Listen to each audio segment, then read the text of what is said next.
ನ್ಯಾಯಪರ.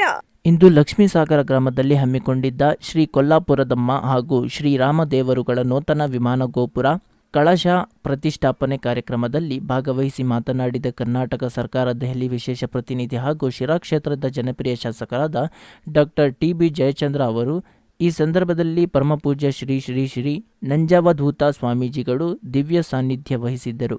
ವಿಧಾನ ಪರಿಷತ್ ಸದಸ್ಯರಾದ ಚಿದಾನಂದ ಎಂ ಗೌಡರು, ತುಮುಲ್ ನಿರ್ದೇಶಕ ಎಸ್.ಆರ್. ಗೌಡ, ಮಾಜಿ ನಾರು ನಿಗಮ ನಿಯಮಿತ ಅಧ್ಯಕ್ಷರಾದ ಬೇವಿನಹಳ್ಳಿ ಮಂಜುನಾಥ್, ನಿವೃತ್ತ ಪ್ರಾಂಶುಪಾಲ ಮಹೇಂದ್ರಪ್ಪ, ಸೂರಕುಂಟೆ ಸತ್ಯನಾರಾಯಣ, ಶಿವಾನಂದಪ್ಪ ಸೇರಿದಂತೆ ಹಲವು ಗಣ್ಯರು, ಮುಖಂಡರು, ಭಕ್ತಾದಿಗಳು ಉಪಸ್ಥಿತಿಯಲ್ಲಿದ್ದರು.